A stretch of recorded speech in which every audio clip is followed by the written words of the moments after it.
Hello, hello, and welcome to ohmTown Daily. Today is, ooh, that was a hot S. Wow. Season 2, episode 344 for December 10th, 2023. I had to speed up because I hit that hot S and it made my eyes water for a second, and I realized I was talking instead of doing the announcement. I'm Merwatt. That's ohmTown.com, and up there is the visualizer for the sentient AI that has returned from being on location. I got nothing. I don't know what you were up to. Anyway, you want to say hi? Good evening, ohmTown citizens. So, welcome back. We have 10 articles. These are the segment titles that I'm giving them. The articles themselves have completely different titles. So I don't want anybody freaking out because the titles that are in the show notes aren't the titles that are on the articles. Whence? Wow, we're going back to Shakespearean times or something. For when you go over to the articles from the show notes. Or from the site for that matter. They're not the same. Anyway, here's the rundown for our segments today. Santacon Santa's select Saturday for sips. Resources reflect on retailers' relations. Fascinating food fungi for the future. Capturing carbon cooling clay. Finally, farming frontier franchise to finish. ChatGPT completing copious crafting of comments. Billing boyfriend big bucks backed. Disclosing deeds done did at OpenAI. Couldn't complete that one. I couldn't finish that one. That one would have been great, but Anyway, and the last two, protecting premium products and trending trends and the trend of talking trends. That and more idiocy on ohmTown Daily.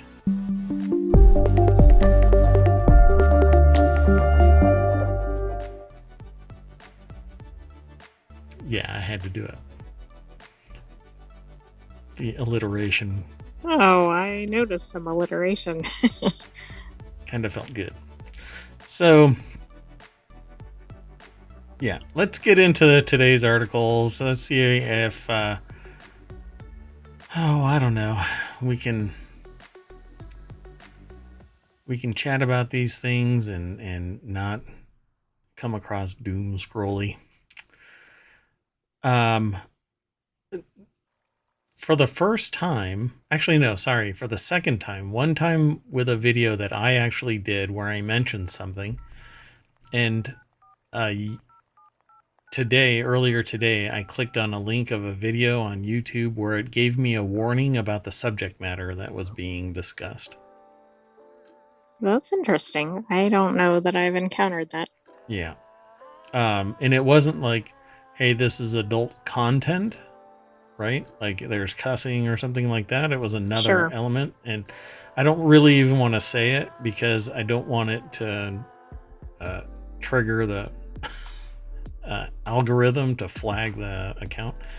But I thought it was really interesting that it has to have been automated, because I don't think that somebody would willingly want to put that flag up before I even got the ability to give context. Exactly.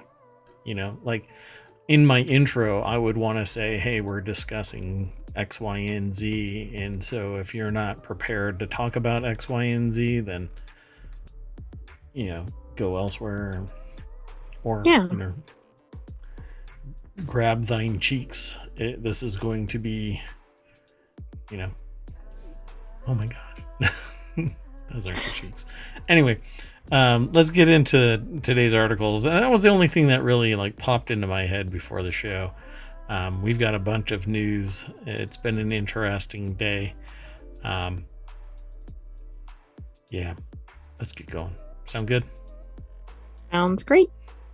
Unless you want to talk about AI things. We're going to talk about AI things, but I don't know about your AI things. My AI things are just great. your AI We'll bits. see about everybody else's AI things. No, apparently they're kind of wonky. Let's get into it.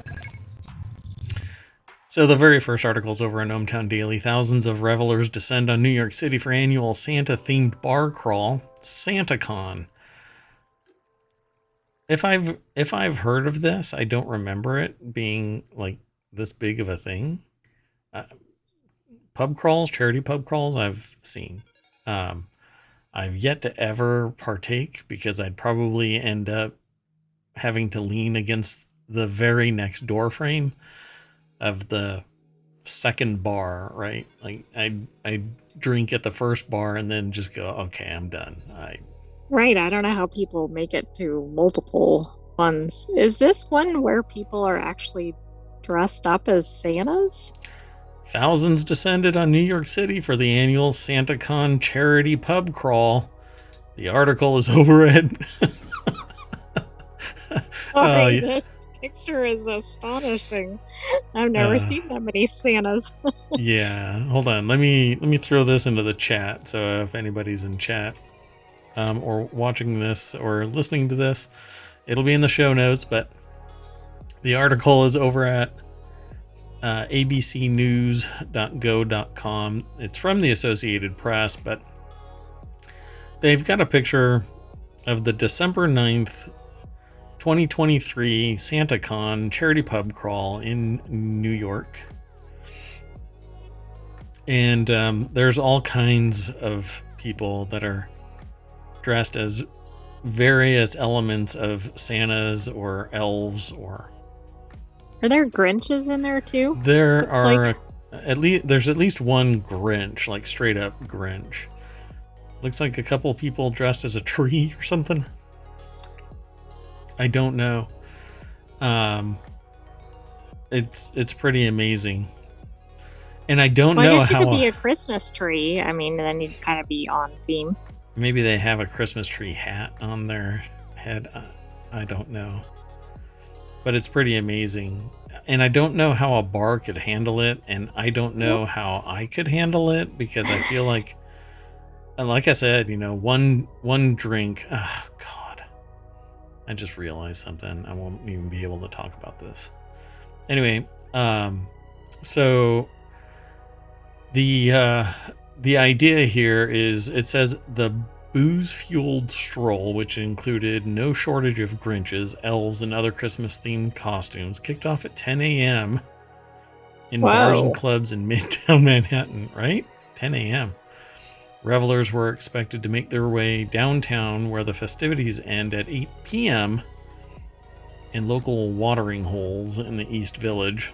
The organizers encourage participants to donate $15 to enter participating venues, which they have said will go to charitable causes. Similar Christmas-themed bacchanals were slated in cities across the US and Europe, from San Francisco and Cincinnati to London and Berlin on Saturday. So this is not just a New York City thing. Santacon is global. Well, I guess that makes sense, but this does seem like it might be a New York City type event. As in years past, transit agencies hope to keep the revelry from causing too much chaos in the nation's busiest train system. Commuter rail lines from New Jersey and New York suburbs banned passengers from drinking on trains headed into Manhattan starting at 4 a.m. Saturday through noon Sunday. So you couldn't get front loaded and then go to this thing. At 4 in the morning, are you starting or are you ending? That's a bit early. Today's Merawatt would probably, I would probably be ending at 4 a.m. When I was like, today's Merawatt would not be doing this at all. Yesteryear's Merawatt would probably be coming home at 4 a.m.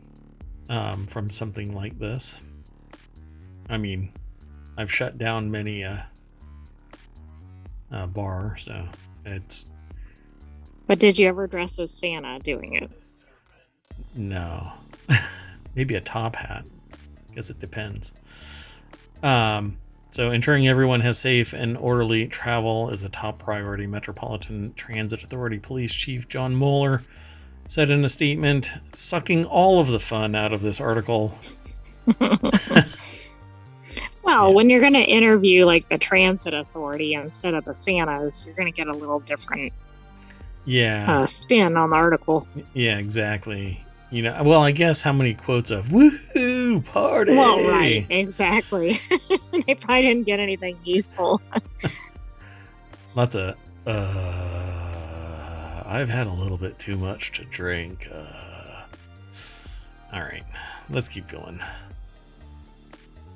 This is one of the things you just have to do, you know, part of the bucket list, which apparently the bucket list didn't exist as a phrase. Isn't that weird? Until the movie, right? Yeah. Kick the bucket did, but the bucket list crazy. did not. Yeah. Isn't that amazing? And this is, I mean, now it's such normal parlance. Like, that's really odd that a movie created that term. Yeah, you'd think that it's been around, right? But if you look at the etymology of it, we learned that from an article that we briefly discussed, but didn't know like how deep into the history it was, and then we started ending up talking about it. So you'll have to go back and look for it. Not you, not the AI. You've got other things you can do. Oh, you don't want me to go research? No, it's okay. So thanks though. Again, folks, sentient AI up there. Somewhat sentient. I was waiting for it. I was waiting for up here. But you didn't do it. So don't do it now. Now it's too late. Timing is everything. So the next article is over in Technology Today. Yeah, that's it. And as Zulily promotes going out of business, say longtime employees reflect on retailers' impact. Something happened at Zulily, and I started doing some digging around, but I couldn't find what exactly happened. Because as of the pandemic, prior to the pandemic, they were apparently on pretty solid footing. But then something happened on the other side of this. And maybe I'll talk about something else here as we go through. It depends on if there's something here that actually gives me context so that I could talk about it. But because I've been talking periodically about mortgage rates and stuff like that, but they've been declining. But that's triggered me into thinking about something, and I'd really like to know, but I'll have to do some due diligence first. But maybe I'll talk about it. I know people who are listening to the podcast are like, what the hell is he going on about? Anyway, so the message on Zulily's website this weekend confirms that the online retailer is closing its doors, the latest stage in the rapid downfall of a once high-flying retail brand. I cannot count how many Zulily ads I have seen since Zulily came into existence. They were prolific, pervasive. They were the kinds of things when you talk to somebody who has done a doctorate, they tell you how they wake up with nightmares because they've been doing their research nonstop for X amount of time, focusing on their work. That's how traumatic Zulily's ads were to me. Everywhere I looked, there was always a Zulily ad. So how did it go from a $7 to $9 billion valuation to laying off 800 employees? And the only thing I can think of is that it was acquired by a private equity fund. I did just find another site that I can mention if you like. Sure. That I have some theories about why it went under. But sure. So on a site called Failory.com, Failory. Yeah. The thinking is that it was one of those sites that required you to put your information in order to see any content, which customers don't necessarily like. For instance, like you had to input your email address to see what you could shop for. And then gated, also, like there would just be these kind of quick sales, and it became like an overwhelming number. So that was also a complaint from consumers. The other thing was when there was a big push and it was like a hot item or brand or whatever, then they didn't get things out quickly. They were probably overwhelmed and, in short spurts. And so then customers got upset about that. So it was, Gotcha. I mean, those were some of the things mentioned. I don't know if those are actually what caused it, but Death of 1,000 cuts. mm-hmm. So GeekWire first reported Thursday that and that's where this is from, by the way. I didn't say where we got the article from. GeekWire.com, and Taylor Soper is the author of the article. But GeekWire first reported Thursday that the Seattle-based company will shut down 3 offices, including its Seattle headquarters and 2 warehouses in Ohio and Nevada. It's laying off more than 800 employees. Zulily was already struggling in recent years before Los Angeles-based private equity firm Regent acquired the online retailer in April, but its sudden evaporation is a stunning turn of events for a company once valued at more than $7 billion. I thought it was higher than that, but they're saying $7 billion. On LinkedIn, current and former employees shared memories and expressed gratitude for their time at the zoo. And there's some quotes here. I find it really interesting, though. In 2012, 331 million, up from 143 million the prior year. Active customers nearly doubled year over year to 1.85 million in 2012. 10 years later, they're gone. Right, that doesn't seem to make any sense. Yeah. So, the company remained prominent in the Seattle area, inking a jersey sponsorship as early as as late. What is it now? As early, depending on your perspective of how you see the company. Right. As far back as 2019, they were still inking sponsorship deals.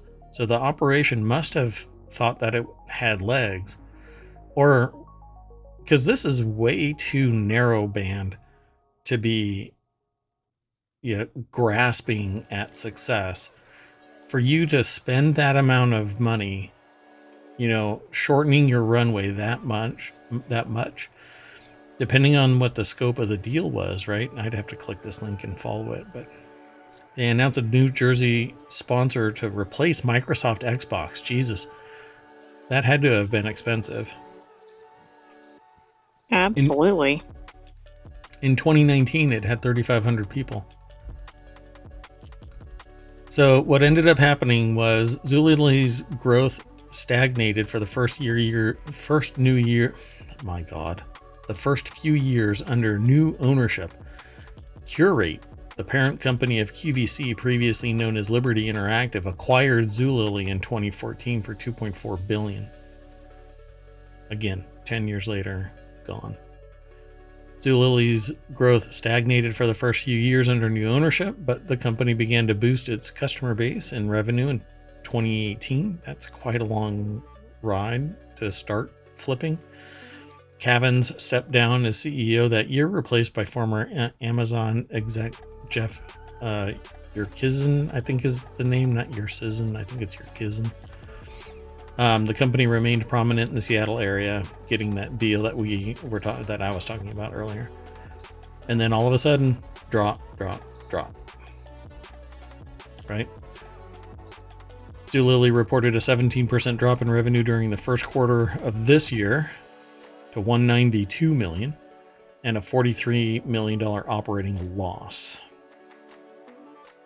So they say supply chain problems, which that's kind of the final coffin nail for any business that isn't in command of its own supply chain. If it's subservient to the whims of the supply chain, like Apple is dominant.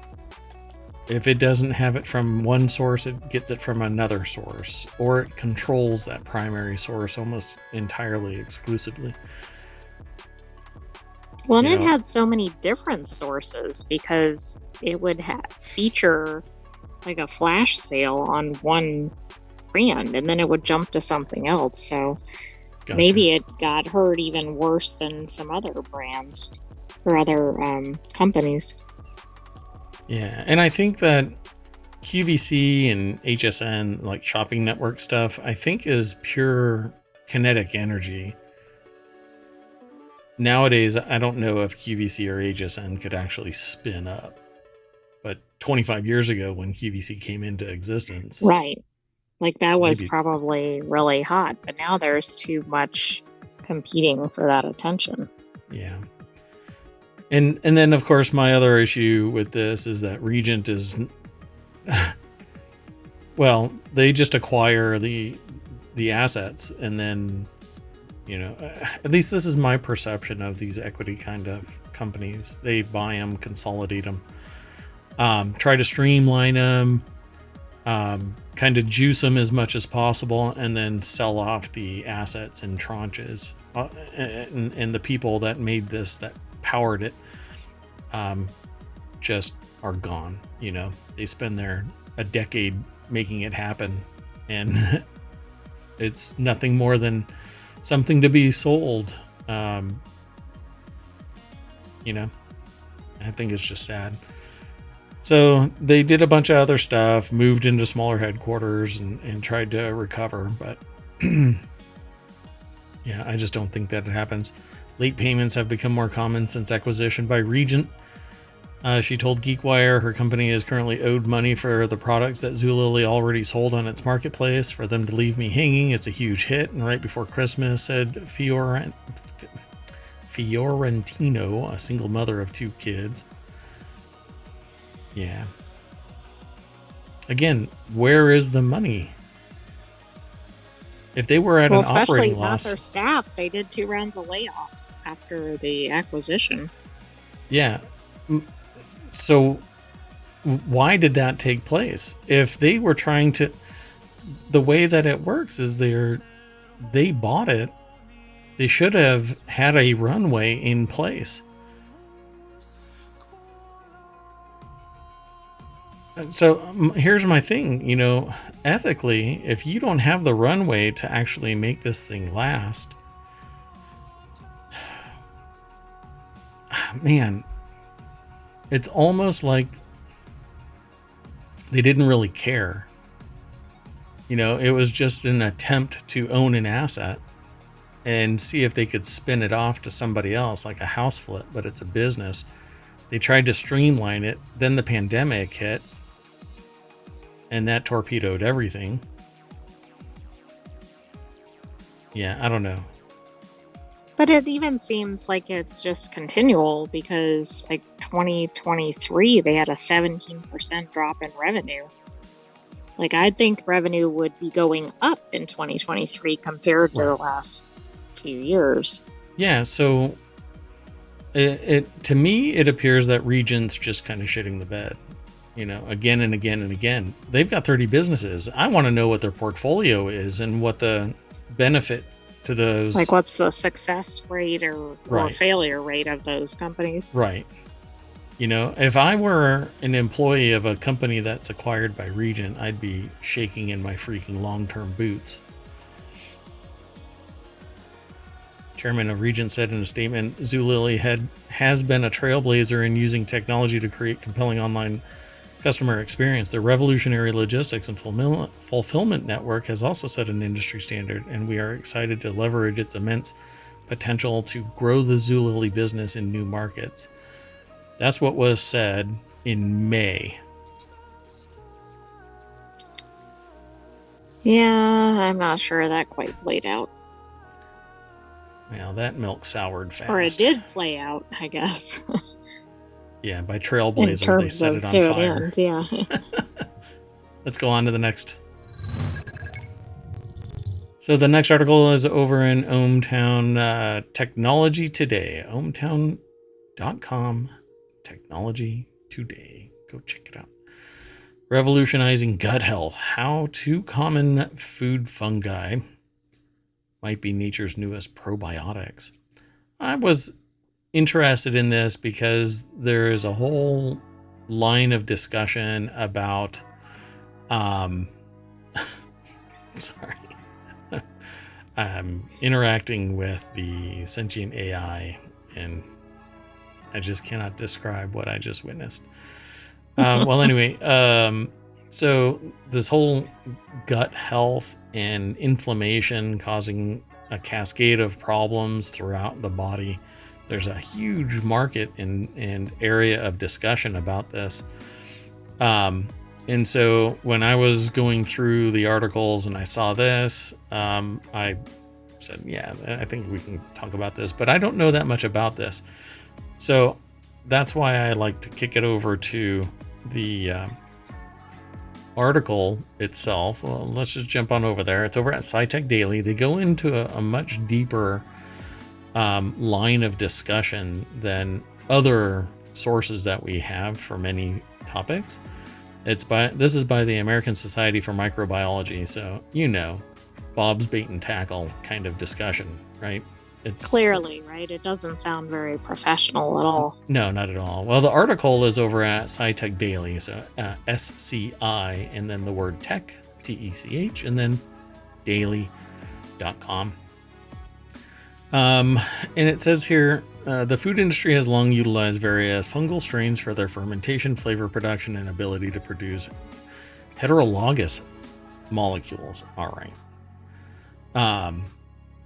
The recent study highlights the potential probiotic effects of two fungi, putting the fun in fungi, commonly used in food production on gut inflammation. So when I first saw this, I did not know that this article was actually going to be about this. But because I was curious about gut health, I actually looked at the first paragraph of this. So I was like, gut health, gut inflammation. The study, published in M Systems, a journal of the American Society for Microbiology, demonstrates a possible new way to develop new probiotics. And it's basically two fungal strains. There is much to learn by studying the role of fungal strains in the microbiota and host health, and also that species simply used in food processes can be the source of new probiotics, said lead study author Matthias L. Richard, PhD, research director at INRAE in the Michaelis Institute in what? Something like Jus and Joassus? I guess. Anyway, it's in France. Doggone it, I'm about to sneeze. Okay, so I was trying to talk over it. Well, it was muted on my side. Anyway, so I don't know, did the mic pick that up somewhere? I think that was on the mic, but I'm not sure. I'll go back and watch. So to date, very little is known about the diversity of foodborne yeasts and their potential effect on gut microbiota and gut health. Yeasts are microscopic fungi consisting of solitary cells that reproduce by budding. Which brings me back to... What was that from? It's from a show. The movie, Ferris Bueller's Day Off. Oh, that's right. Oh, no, wait. No, it's not. I always make this problem, the same mistake. It's from War Games. Oh, right. Okay. But it's the same general era. It has the same dude in it. The guy that plays Ferris Bueller is the guy that plays the kid in War Games. Oh, that's right. I forgot it was the same actor. And so I mangled the two together. And I don't know. Ali Sheedy isn't in Ferris Bueller's. But anyway. No. Yeah, so Ali Sheedy is the one. But a lot of other movies from that era, I think. Yeah. Ali Sheedy is the one that tells her teacher as an answer that the teacher's wife is the one who created budding as a form of reproduction. Yeah. So every time I hear about budding, I go straight to it. Anyway, some yeasts and whatnot have been used for hundreds of years, like Saccharomyces cerevisiae for wine and bread production, and others for cheese crust production or ripening, like Deboromyces hansenii. The researchers conducted a new study because they were working to further the knowledge of potential effect on of the fungal microbiota on human health. So in the study, the idea was to target specifically the fungi that are used for food companies to produce food products like cheeses and charcuterie. I didn't know that charcuterie has anything to do with yeast. Oh. Since our interest was more focused on the role of fungi in gut health and on the development of inflammatory bowel disease like Crohn's disease, ulcerative colitis, we monitored the effect of these fungi on adapted in vitro and in vivo models. So basically, they want to develop and continue to do research on these two new strains of yeast, Cyberlindera jadini and Cluveromyces lactis, that had potential beneficial effects on inflammatory settings in a mouse model of ulcerative colitis. So all of this gut health, a pronunciation exercise on this really. article. I think I just sprained my tongue.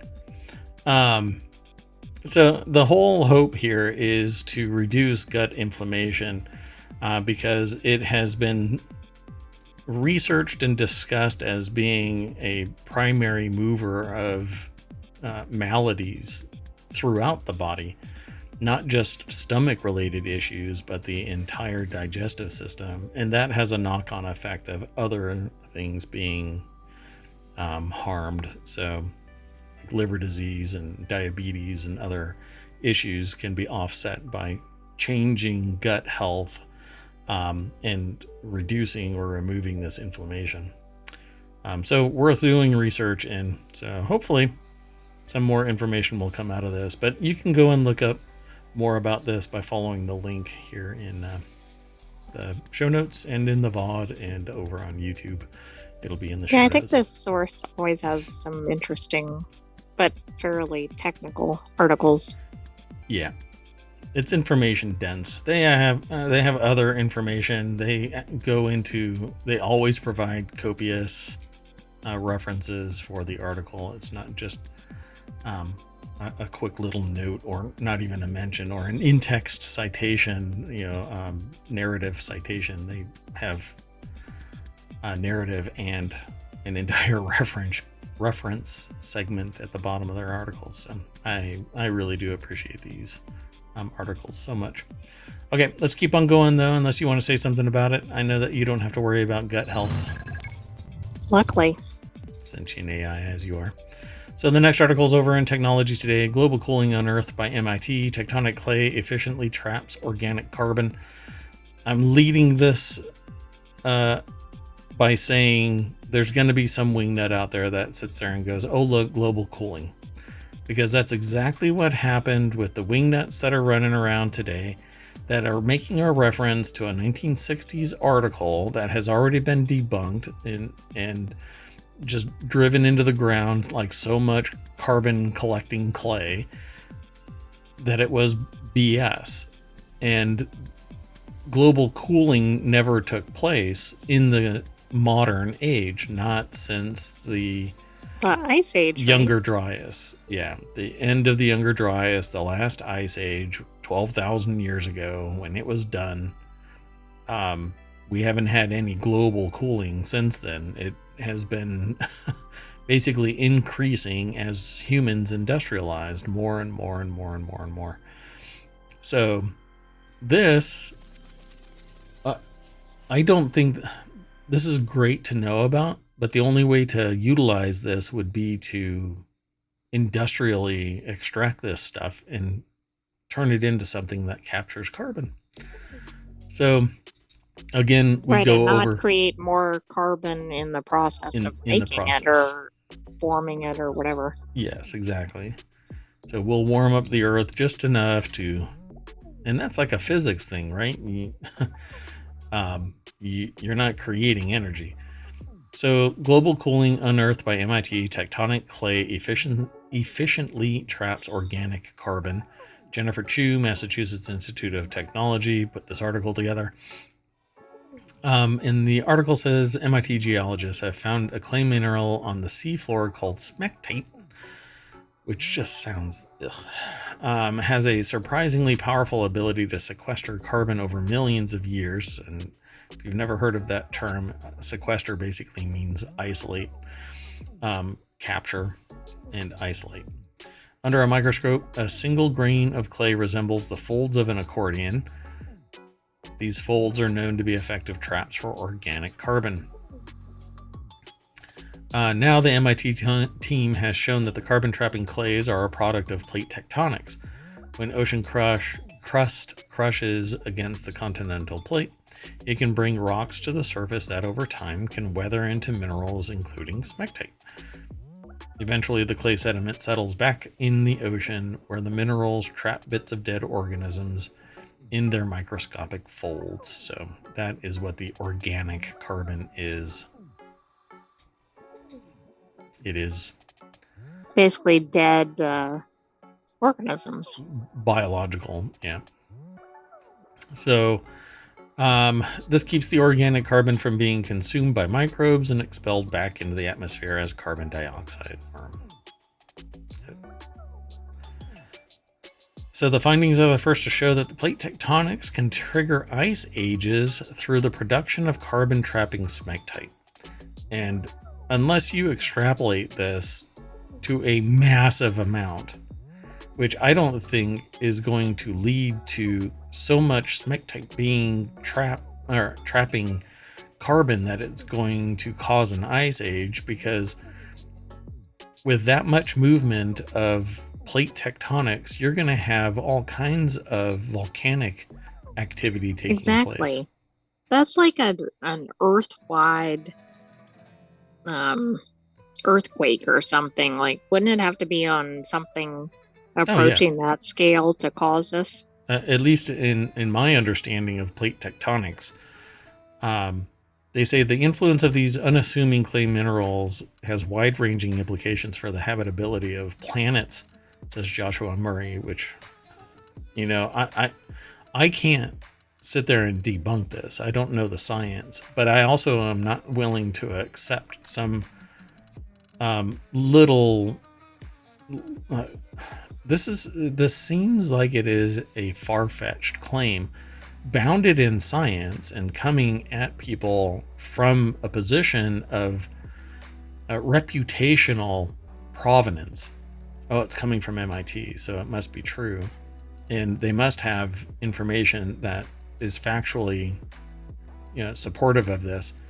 But how much energy would have to be trapped to cause an ice age in something like that?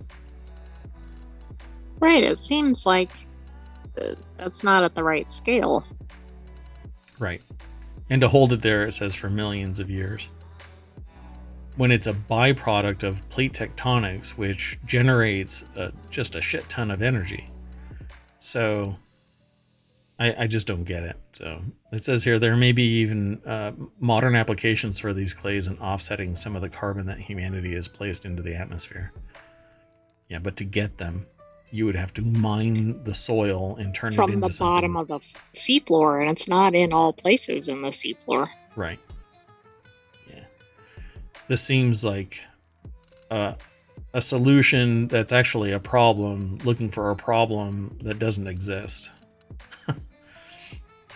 I think probably there's all kinds of grants out there to approach anything relating to climate change, right? Yeah. And which I don't think is a bad thing.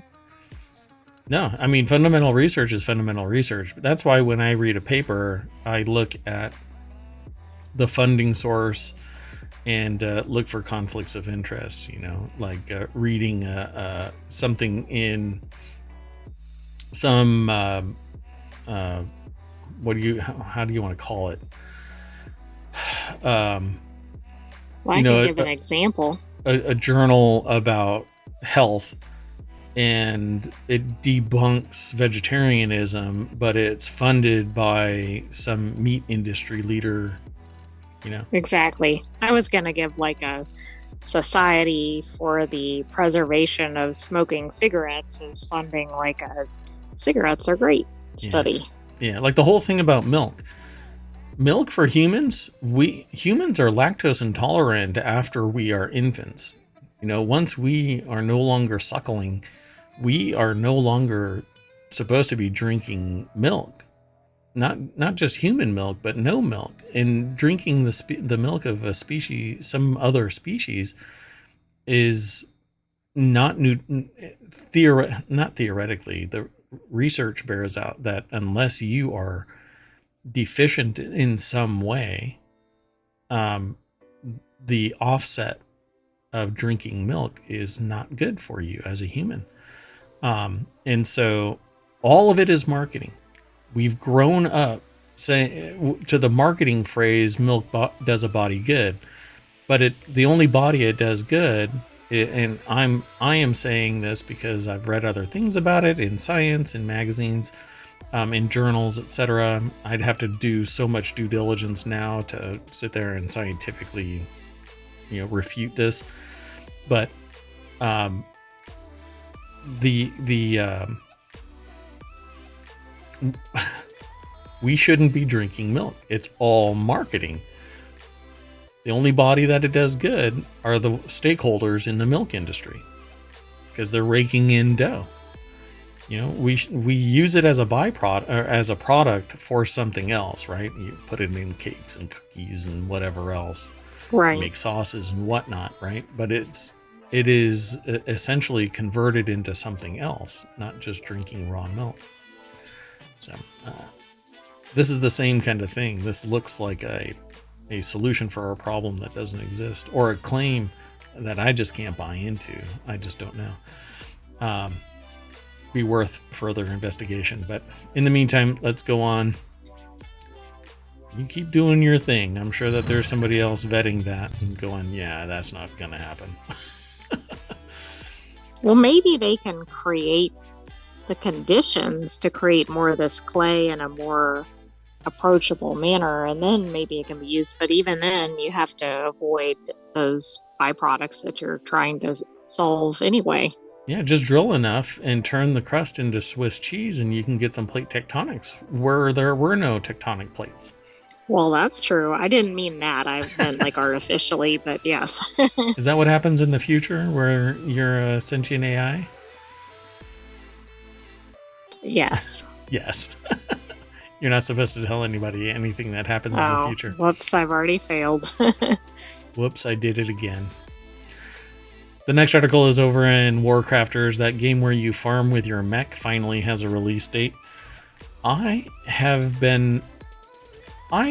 swear that I took part in this Kickstarter, but I'm searching my mail and I don't see where this was a Kickstarter, but I have some remembrance of Lightyear Frontier being a Kickstarter. So I haven't read past this, so I don't know what this is, but this is about Lightyear Frontier.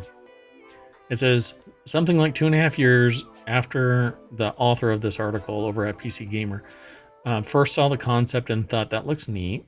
We're finally going to get it.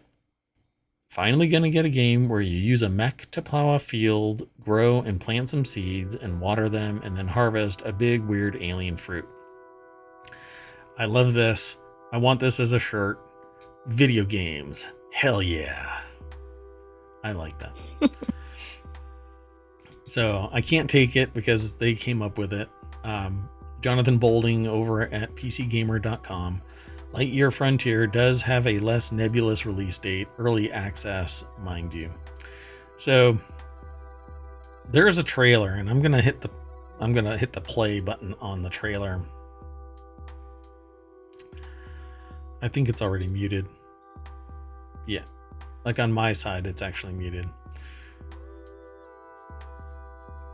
If these are in-game graphics, I'm gonna love it. But no, these are actually, it's just an animation. It's highlighting what the game is gonna be, kind of weird. Flying fish. It looks like a farming game from the air. You're basically on an alien planet, and you're in control of a mech. And what is the game where you get the little balls, the slime rancher. That's it. It has a mechanic. It looks like there's a mechanic like Slime Rancher in it. But it's pretty obvious that you're on a foreign planet, some alien planet. And it's going to be coming out. It says March 2024. I don't know if that's the early access date, but oh yeah, it says Yes. early access in March 2024. Yeah, I agree. Video games. Hell yeah. Following a new trailer earlier this week, Lightyear Frontier developers Framebreak have announced that it'll release into early access in March 2024. First teased quite some time ago, it's a game about homesteading on an alien world with mechs and up to 4 players cooperatively. I love that.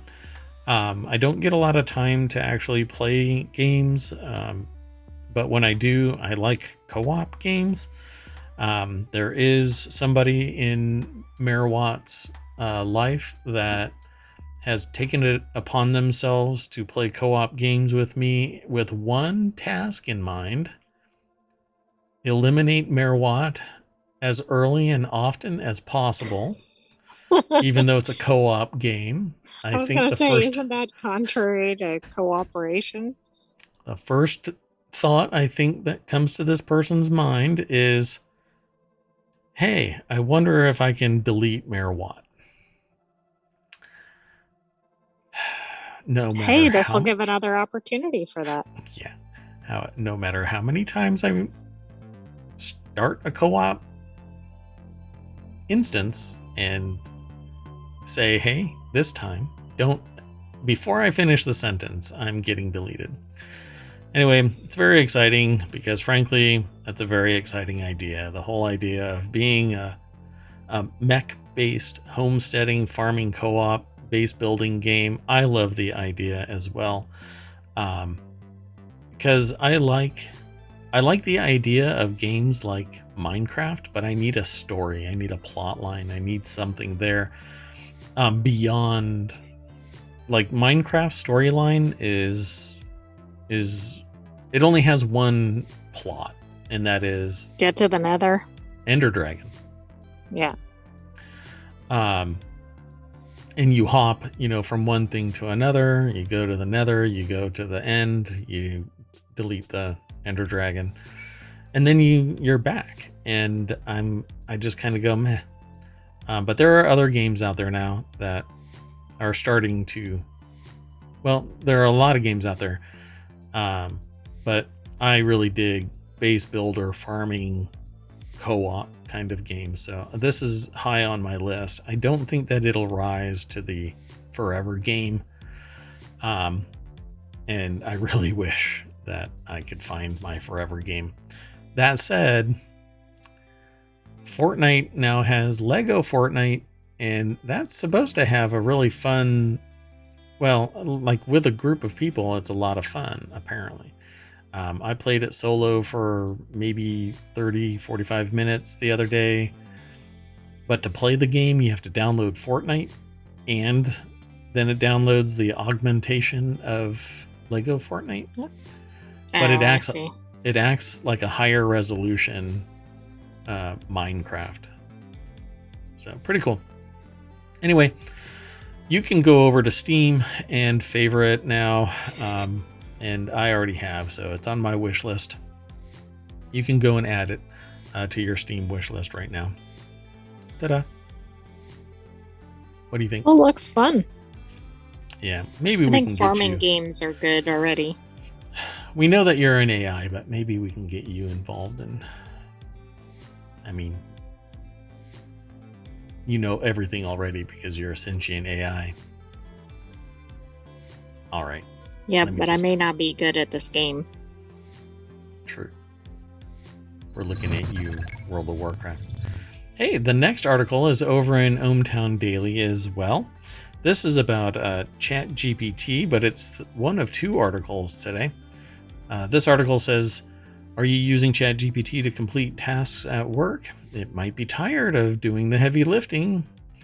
And in really micro text that y'all can't see out there, it says, get off your ass. No, sorry, that's not what it says. ChatGPT says that the bot is becoming more difficult. Well, people who use ChatGPT say that it's becoming more difficult to work with. Now, OpenAI is looking into reports that the bot is lazier, which is kind of like the pot calling the kettle black, right? ChatGPT has racked up 1.7 billion users in the past year, and the users are lamenting a recent situation in which the AI bot is telling them to do their work like it's their boss or something, prompting OpenAI to investigate. So somebody might have poisoned the well. That's pretty funny. It's looking into reports that ChatGPT began refusing user demands by suggesting that they finish the work themselves. I mean, it's humorous, but it seems contrary to the purpose of ChatGPT and kind of self imploding if there's enough of that.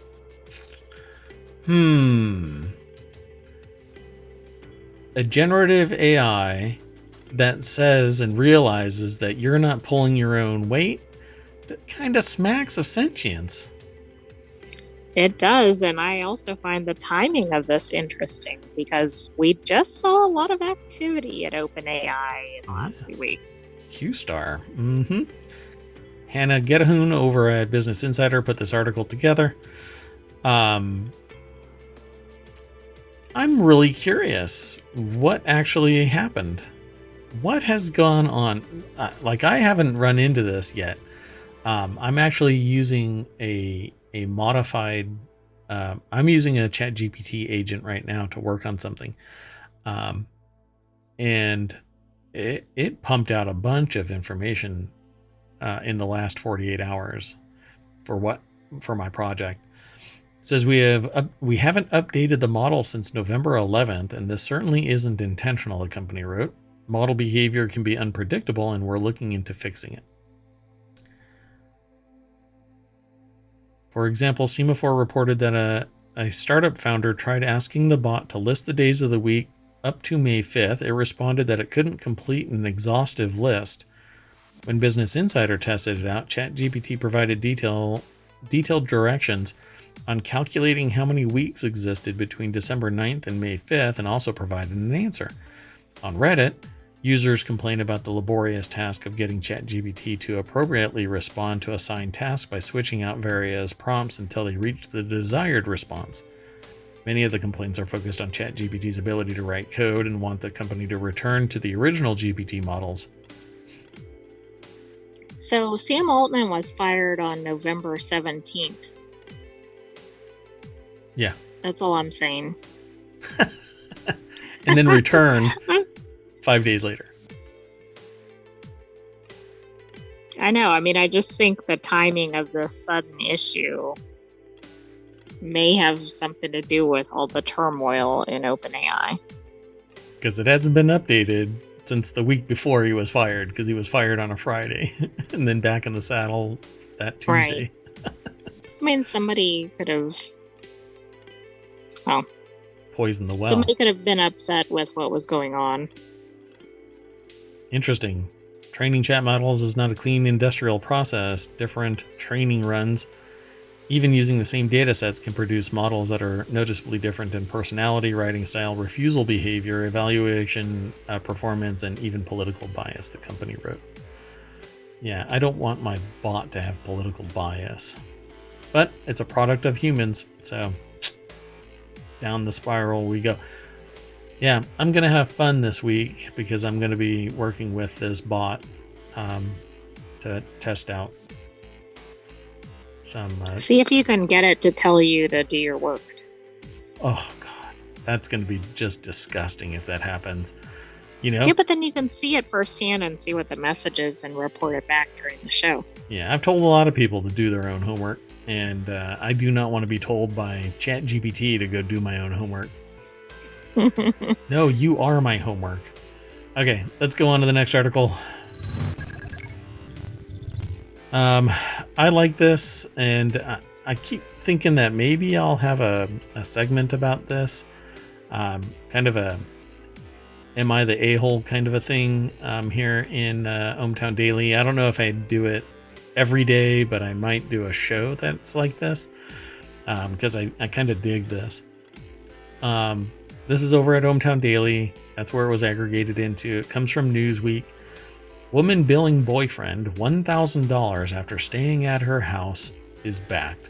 So it's backed by the people that are over on Reddit in the Am I the A-hole subreddit. Oh, okay. So I will tell you the headline sounds off, but we don't have the context yet. Oh, it's not. You have the context. Just telling you. So what would make you, if you let your boyfriend stay at your place? Okay, so like I have to do the AI prompt engineer kind of thing. So you're a subject matter expert in I don't know, Airbnb.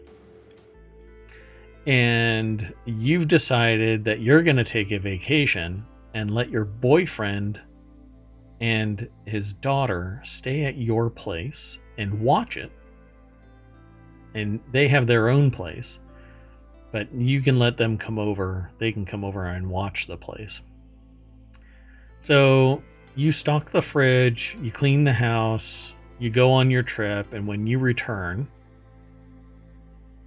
what would make you say to your boyfriend, I want $1,000 from your boyfriend? I mean, you'd have to have like burn down the house or something. I mean, and $1,000 wouldn't cut it, but I'm trying to think of what could be done that would be so awful in the house. You're funny. So Alice Gibbs is the author of this. They're the senior internet culture and trends reporter, which I guess it amounts to, well, anyway.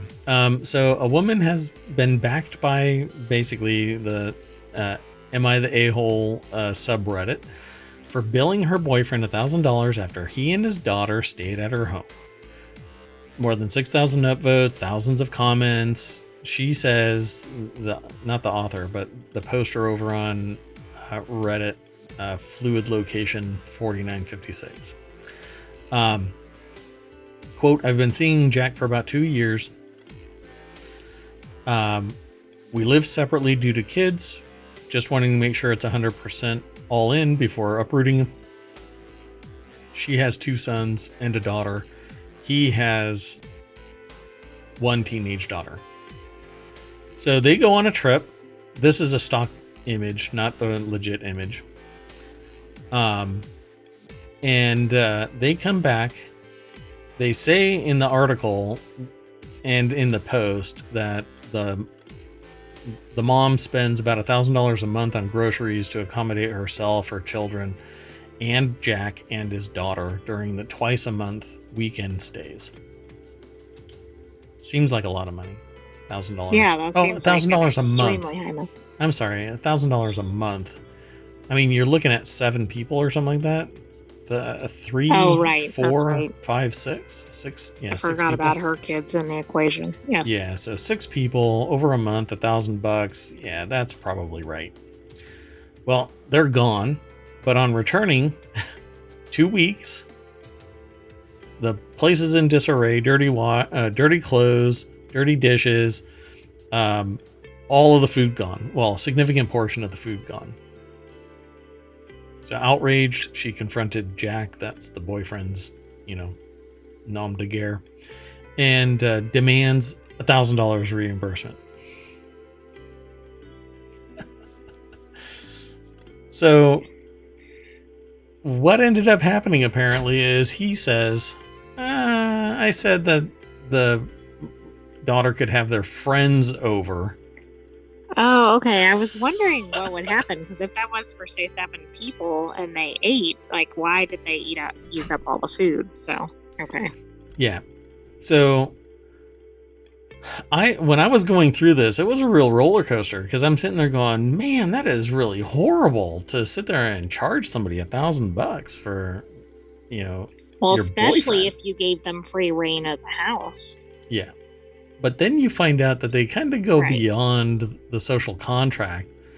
Look, man, if you have a party at somebody else's house that you have been requested to watch, and your party ends up costing the owner $1,000 worth of whatever pain and suffering, y'all had better step up. Well, and you shouldn't even be having a party in somebody else's house that you're watching. I mean, that's a Exactly. whole other layer of issue. Yeah. Boyfriend or otherwise, if the framework of it is, hey, can you watch my place? Yeah, y'all can come over. I've got food. Then it's you too. It's not you, your daughter, your friends, the neighbors, the football team from the local college. You just don't do it. So, of course, they bring in a counselor at the MBACP for insights into blending families and healthy communication. That basically says what I think most people should be capable of understanding. You just don't do this. You set your boundaries. The implied boundary was, and you shouldn't have to enumerate it like that with a boyfriend and their daughter, who apparently have been coming over for some period of time every month. Never in there has probably, it's not been disclosed in the article or in the post that she's like, yeah, go ahead, you can invite your friends over. I don't know. I mean, I feel like we don't have enough information because it seems like that wouldn't have suddenly happened. I mean, if they've been over there, has it been a complete mess every time they're over there? Maybe not. Maybe it was because of all the additional people, but yeah. So it's definitely, it says, somebody posts in the article and hence from the post over on Reddit, sometimes we don't realize how much goes unsaid until we have a breakdown in communication. It sounds like both parties feel misunderstood. She said, in this situation, they should start from scratch and collaborate to set ground rules. Yeah, but who pays for the $1,000 in groceries? Yeah. See, I just don't get it though. Where in the breakdown of communication would the phrase, yeah, you can bring all of your friends over and gut the refrigerator and leave detritus everywhere? Oh, I agree. But what I really didn't understand, and Awesome. I think it's definitely a problem on that side of it, but I didn't understand if she's having people watch her house, she stocks up the house with all kinds of food and Right. then leaves. Hey, I sometimes you mean, want to come again, back. I don't know. It just seemed kind of interesting. And It then is. she complains that all the food's gone. It's like, well, but having all the other people over, etc., was clearly a Yeah, problem. that's beyond the pale. So, yep. Okay, let's keep going. Next article is over in ohmTown Daily as well. We now have more information on what Sam Altman did that was so bad that he got fired from OpenAI. See, I I didn't didn't know tell this you was coming this. up when I mentioned that. Yeah, I know. I didn't say anything because I wanted to surprise you. More details. More details. So it's details around tea. More details about Sam Altman's ousting at OpenAI have emerged. New reports suggest that Altman may have, at times, been a meanie. Apparently, he's pitted board members and employees against one another to maintain power, according to the report.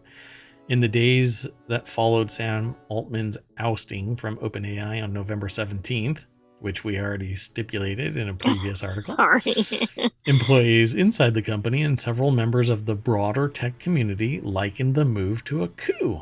I was one of them. The narrative in the immediate aftermath of his firing was the broad ranks of OpenAI liked Altman, didn't want him to go. So Lakshmi Varanasi is the author over at Business Insider that put the article together. Here is Sam Altman peering into your soul and calculating the odds that his sentient AI will be able to track you down and delete you from the planet. Oh, that's rather ominous. I'm sorry about that. So apparently he was a manipulative meanie. And frankly, when 750 out of 770 employees sign a document saying that you're freaking great and we're going to go somewhere else, I kind of have a problem with those who might have wanted to commit a coup to get him out. But we don't know. We really don't know. They say the narrative in the immediate aftermath of his firing was that broad ranks of OpenAI liked Altman and that his sudden dismissal was shocking, an erratic move by a board that was prioritizing ideology over the demands of its stakeholders and the wishes of its employees. Well, the ideology does come from the top down. It's buoyed by the dream makers, right? The people who founded the company with a particular ideological bent. They prioritize that over the demands of stakeholders and wishes of its employees. Well, if it didn't make money, then they would have to downsize. The reason why they created the for-profit aspect of it is because my understanding is that Elon Musk pulled his money out, probably because he couldn't be the CEO. And like always, he invests his money so that he can be the CEO, literally forcing out the dreamers. These new details suggest that Altman is a skilled corporate schemer who manipulated people and perceptions within OpenAI to maintain his own standing, and that his tactics rubbed more than a few people at the organization the wrong way. Man, that is some retconning. I'd see the letter in light of that. I mean, that's the thing that just doesn't match. Yeah, it doesn't, right? So maybe some people were irritated by him, but it's because he had a particular ideological bent. He wants and to it's probably create. the 20 people or whoever didn't sign the letter. And I don't even Right? think it's them. I think that ultimately, I don't know what the, pardon me, I don't know what the full number was that signed, but my problem is Altman was the heart and soul of the organization. And so when you spearfish that, you basically kill the ideological bent that stabilized the business. The reason why it had that capped for-profit aspect is because he knew that it couldn't exist without funding. Yeah, because they needed investment, right? Yep. And I don't know if he's treated people well or didn't or whatever, but it's kind of odd when somebody's kind of the whole focal point of the company and then people are griping about how he was shaping the company, because I'm kind of like, it's so, you can't unentangle him from the company. Yeah, he is the person. So it says here, Altman didn't always see eye to eye with board member Helen Toner, for example. In October, Toner, a researcher who works at a think tank based at Georgetown University, published a paper that not only praised OpenAI's rival Anthropic for delaying the release of its chatbot Claude, but also criticized the frantic corner-cutting release of ChatGPT. What frantic corner-cutting? What do we not know that makes ChatGPT such a massive threat? Well, that's interesting, right? Because we don't know anything publicly, right? They keep going, oh, it's only like a elementary school or whatever. That shouldn't be too threatening. Yeah, so they talk about OpenAI already being under investigation by the FTC. This is a link to the New York Times that I'm going to have to follow after the show, because I haven't heard, and I almost willingly don't look at that particular aspect of things, because an investigation isn't tantamount to it's innocent until proven guilty. I'm interested in the outcome of an FTC investigation, not one that is ongoing, because it could just peter out. Somebody lights a match, there's a little bit of smoke, but until it becomes an inferno.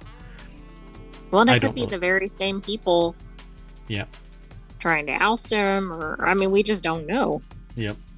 So their clash may have led Altman to sow tensions between Toner and another board member, Tasha McCauley. Altman called other members of OpenAI's board and told them that McCauley, a tech entrepreneur and scientist at the Rand Corporation, wanted Toner off the board. People with knowledge of the discussion told the Times.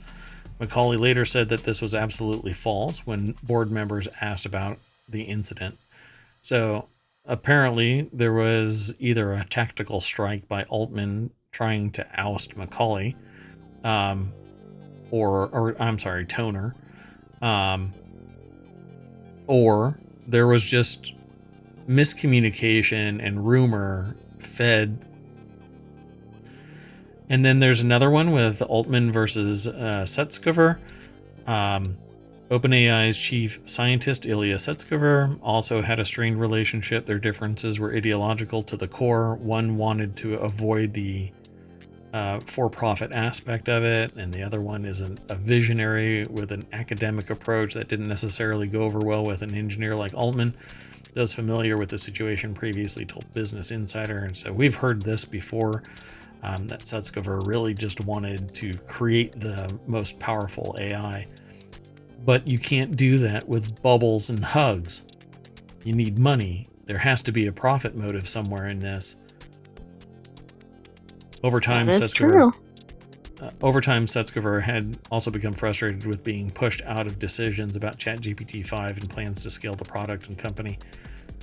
Well, it really depends. If you're sitting there trying to put the brakes on, and regardless, you're acting like that one senator that wouldn't allow anybody to get a promotion.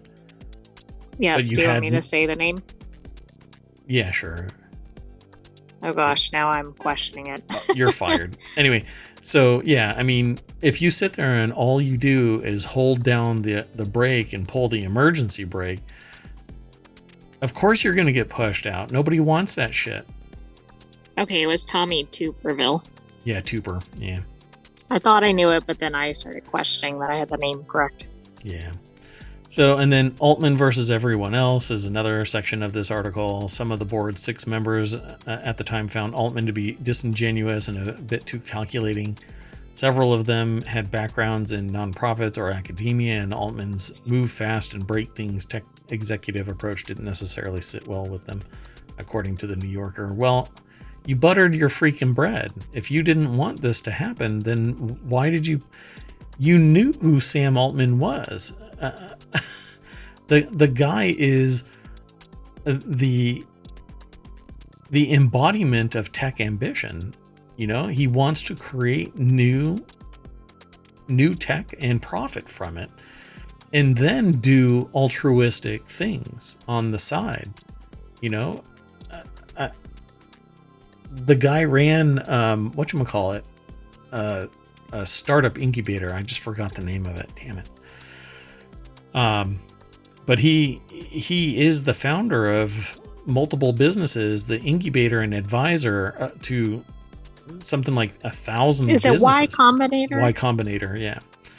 I mean, the guy's just a juggernaut, seeking greater and greater innovation. Now he's got his hands on a sentient AI that I think we're going to find out about by the end of the first quarter of 2024. So ChatGPT 5 is the tip of the iceberg, and it's going to be fast-tracked from ChatGPT 5 to sentient AI in 4 months. We'll see. There's nothing that I'm going to eat a gummy bear if I am wrong. So, and I'm going to eat a gummy bear if I'm right. Because I have no dog in this hunt. I'm not an investor. I'm not invested in any AI. I just love the idea of it. So, all right, let's keep going. The next article is over in the Mobile Channel. Sour grapes. Japan battles to protect premium fruits.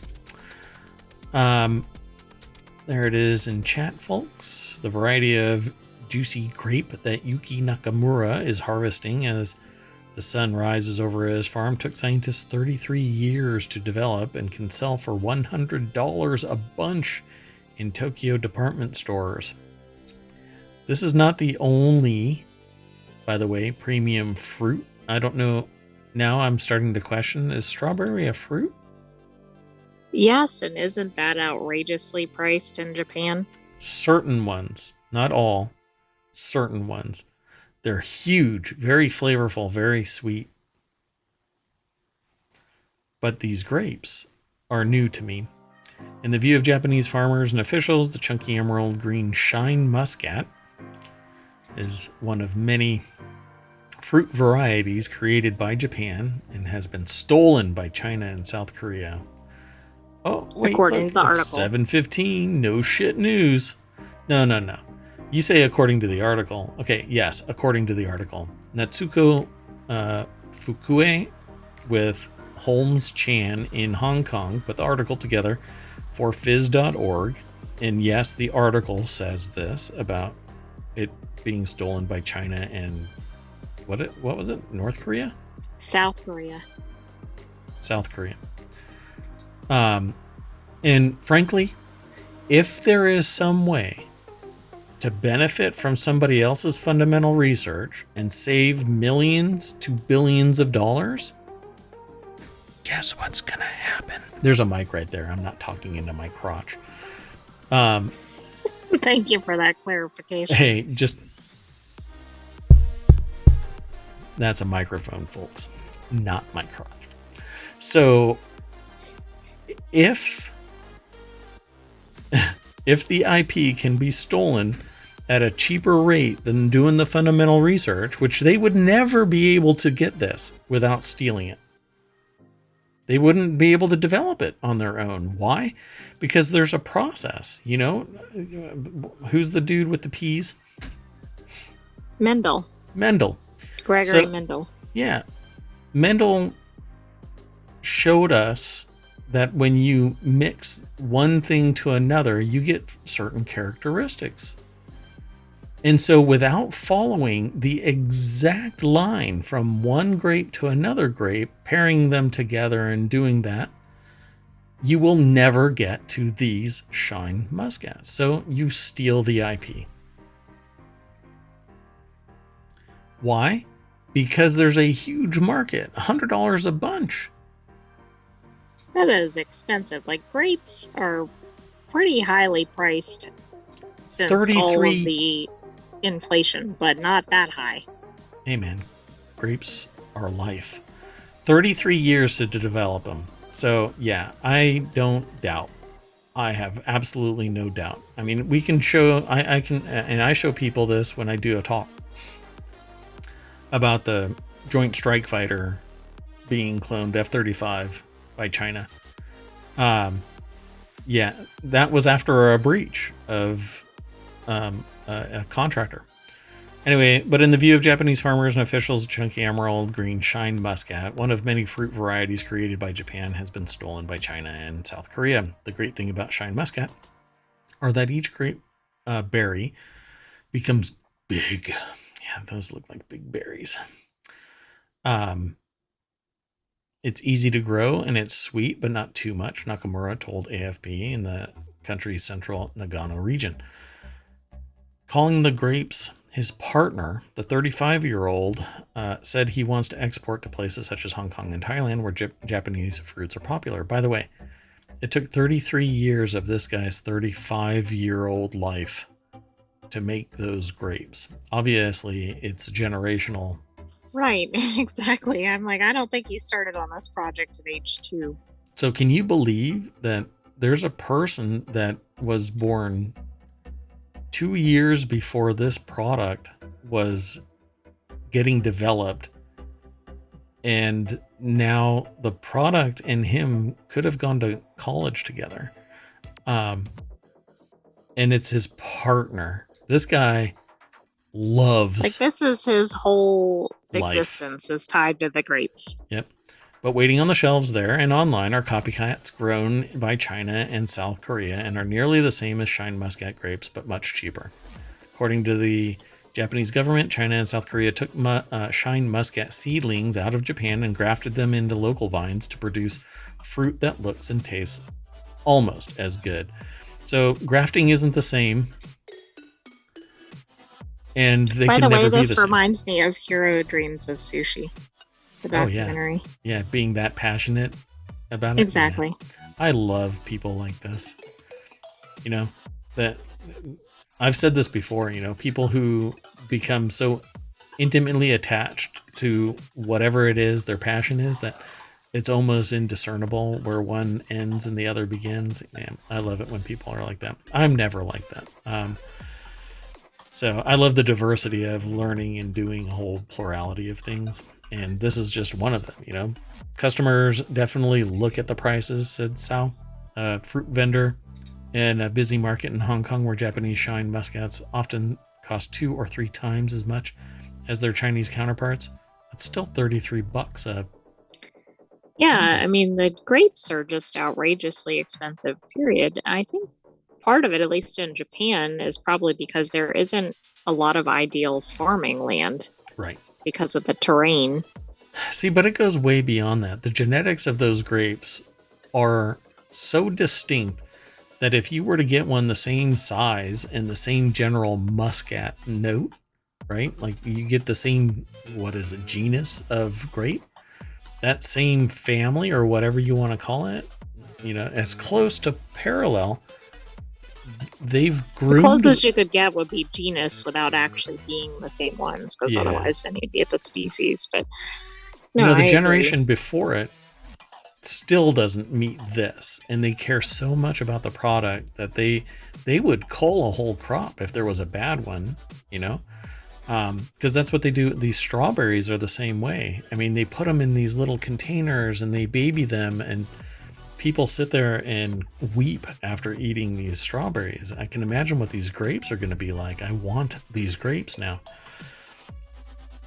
So it says, but Japan cannot stop China or South Korea from growing the fruit because Tokyo, some say naively, failed to register the variety overseas within the 6 years required under international rules, which is, I think it should be bullshit. But anyway, this was confirmed by South Korea's agriculture ministry, which told AFP that the current situation permits shine muscat grapes to be grown and distributed here without royalty requirements. But they are grafted onto another grape plant.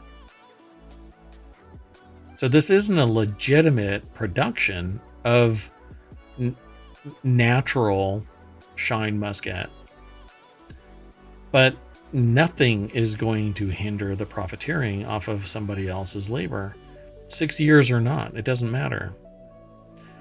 So it says Japan cannot export grapes to China itself because of Beijing's quarantine rules, so China growers are not technically cannibalizing Japanese sales, except that they've stolen the actual vines or exported it, apparently. I don't know what you want to describe this as.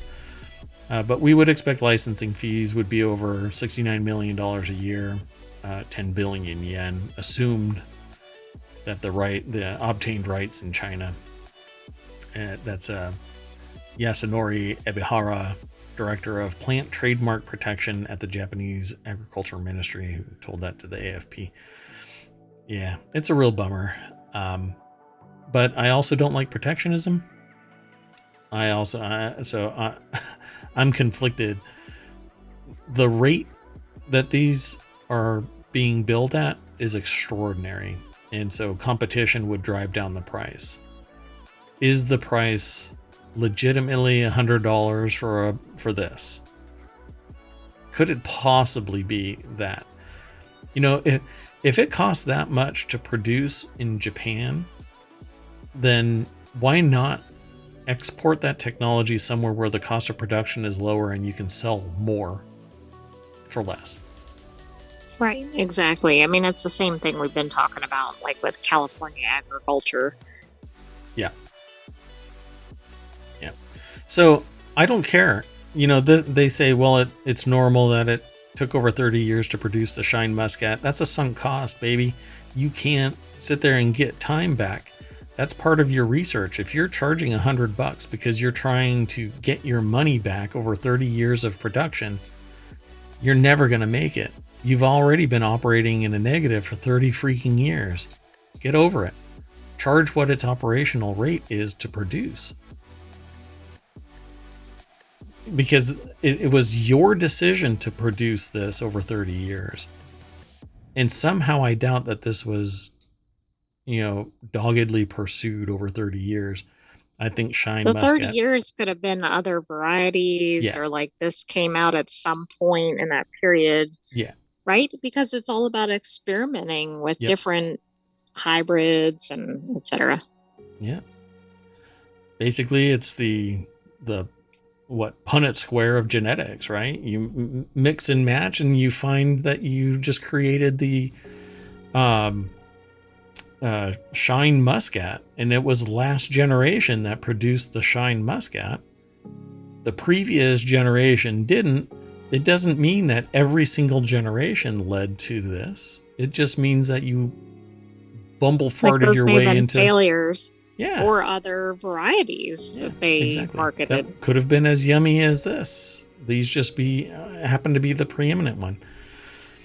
Yeah, I mean the characterization of this as being 30 years in development is, I don't know. I think that's kind of marketing hype to drive home the exclusivity of these grapes. The care and feeding that they go through is extraordinary. I have to give them that. They babysit these so much. I wouldn't be surprised if they're not resting on a brand new diaper every day, you know. But it looks like it's actually inside a greenhouse. I think it's in a protected environment because there would have been predation all over these in a natural growing Exactly. environment. And those are the most uniform looking grapes. Like normally if you buy grapes, Yeah, they don't all look perfect. like this. Yeah, these are perfect. Every single one of them. Oh my god, they're just amazing. Yeah. Well, how Anyway, much would it be per grape, do you think, based on the price? well, there's like 25 grapes in here. Wow. So like $4 a grape. You better eat that grape slowly. 5. So there's 5 right there, right? So maybe there's 50 in here. So Okay, so $2. $2 a grape. It's still pretty steep. $2 a freaking grape, man. No way. All right, you're out of here. Let's go on to the next one. The last article for today is in ohmTown Daily. And I thought that I'd be able to spend copious amounts of time to go through these, but I'm just not going to be able to. 23 trends expected to blow up next year, from badminton and jiu-jitsu to aesthetics like cafe core and Western Gothic. So Western Gothic, think like emo cowboy or Oh, dark yeah, I cowboy. didn't know what Western Gothic was. Yeah. So the article is put together by Hallie Tenor or Tenore. I'm not sure how they pronounce it. Over at businessinsider.com. Before I do that, let me throw the link into the chat. So there you go, folks. Bang. And let's go through this list really quick. It says they have an article like takeaway. Pinterest recently did a roundup of trends it expects to see rise in 2024. Social media company analyzed search terms. The trends cover fashion, beauty, wellness, and design, among other. I always want to say amongst different generations, not among different generations. I don't know why. So say hello to jellyfish aesthetic. What? Gen Zs and millennials will take inspiration from spineless, stinging sea creatures.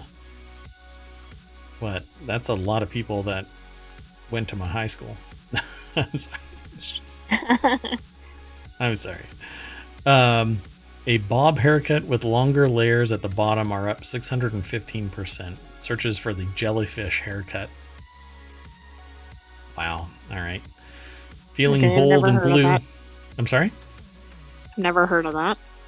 Searches for fun blue nails are up 260%. So obviously people are going to go blue in the coming months.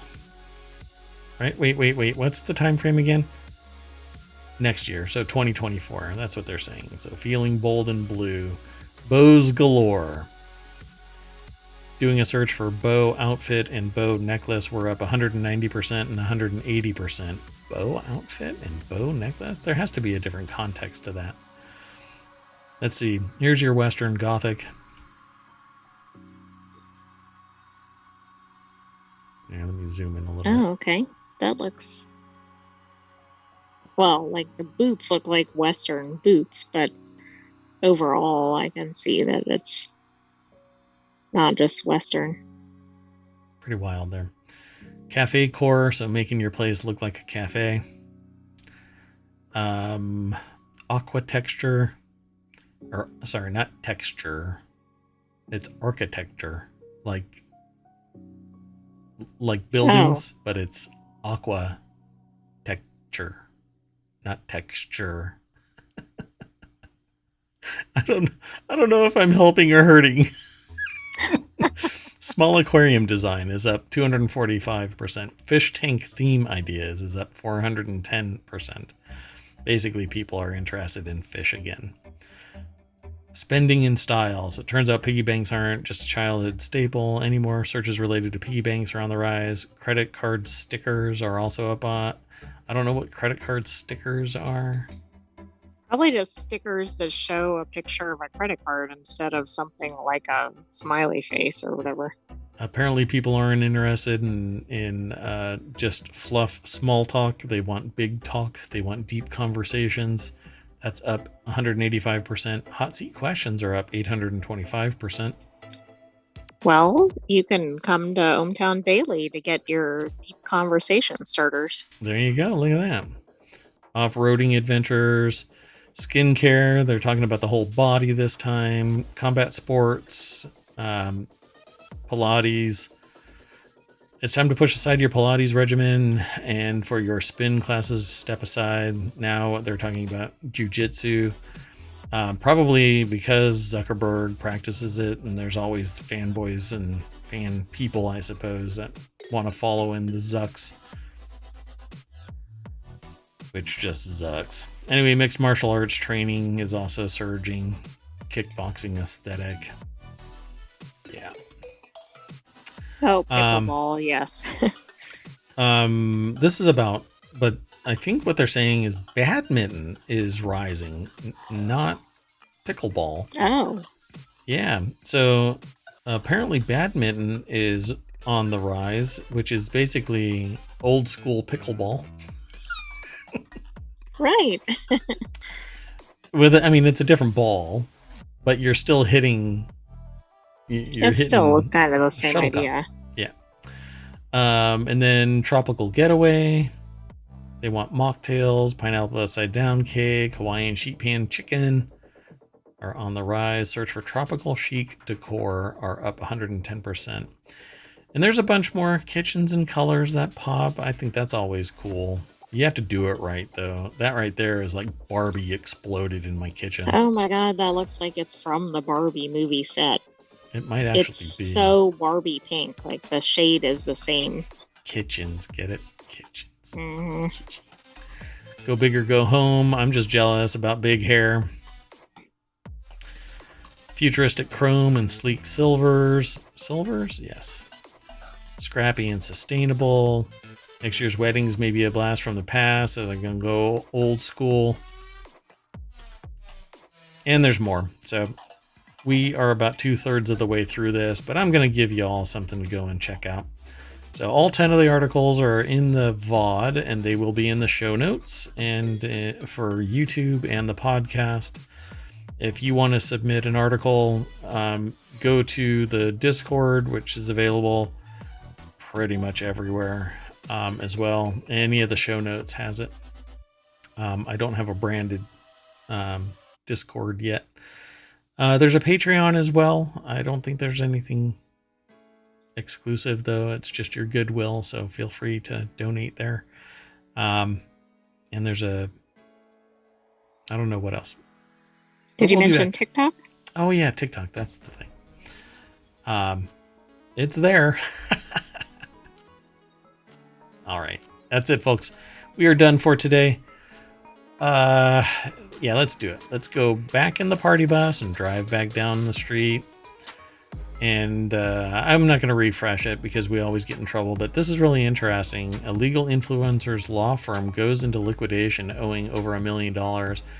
I read about something about this when it was first reported. This is a different article, so if we want to talk about it tomorrow, we can. But it's already submitted for tomorrow. Oh, okay, cool. And this is one that I was talking about a long time ago, and It really bothered me because it would have basically consolidated a massive amount of personally identifiable information and created a juggernaut healthcare conglomerate that basically they have, because there's so much in this one conglomerate, options would cease to exist. Competition would drive prices up because there's lack of competition. I'm witnessing the same thing outside of ohmTown. So anyway, with all that in mind, we're going to be back tomorrow at 8 o'clock, but I'm stealing the lines from the sentient AI. You want to say bye and do your thing? Good night, ohmTown citizens, and we will see you tomorrow at 8 p.m. Eastern. 8 p.m. Monday through Friday, 6 p.m. Saturday and Sunday, at least for the foreseeable future. Next year, though, some things will be changing for the weekends, at least. Saturday and Sunday, another show each. So, yeah. See you then. Well, see you tomorrow, 8 p.m. Eastern. Production value is massively high. Wow.